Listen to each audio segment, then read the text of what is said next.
जय श्रीराम. मित्रांनो, प्रभू श्रीरामांचे नाव तोंडात घेतल्यानंतर एक ऊर्जा निर्माण होते. मारुती रायांचा आशीर्वाद असल्यामुळे आपण लोकांशी लढू शकतो, ताकदीने उभं राहू शकतो. पण आजकाल आपण म्हणत आहेत की कलियुग येणार आहे. मित्रांनो, कलियुग येऊन गेलेला आहे. कारण आजकाल लहान पोरींवर बलात्कार होतो, छेडछाडणीचे गुन्हे दाखल होता. ते सिटीत व्हायचे, शहरामध्ये आले, शहरापासून आपल्या दारापाशी आले. सेम घटना कलियुगची होणार आहे. कारण फक्त आज काल आपण ऐकत आहोत ते आपल्या घरापाशी, दारापाशी, आपल्यापाशी पोचलेलं आहे. ही खाली तुम्ही एक व्हिडिओ बघू शकता.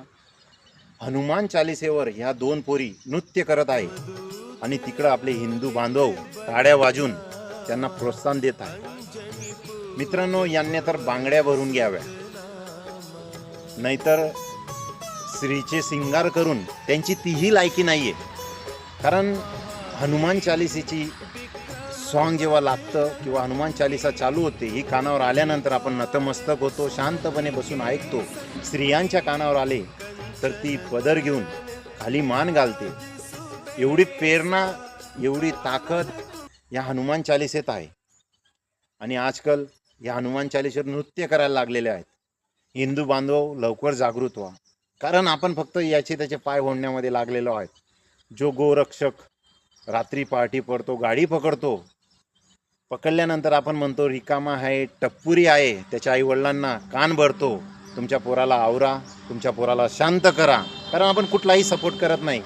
कारण आपले बांधव फक्त ह्याच गोष्टीमध्ये ताकदवार म्हणा की ट्रेन म्हणा, याच्यातच झाले आहे की पाय कसे ओढायचे. मित्रांनो, आता पाय ओढण्याची वेळ गेलेली आहे. हिंदू धर्म सांभाळायची वेळ आलेली आहे.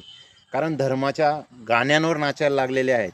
मित्रांनो, ही व्हिडिओ जास्तीत जास्त शेअर करा, जेणेकरून ते कार्यक्रम घेणारे आणि ते नाचणाऱ्या त्यांच्यापर्यंत हा व्हिडिओ पोचला पाहिजे.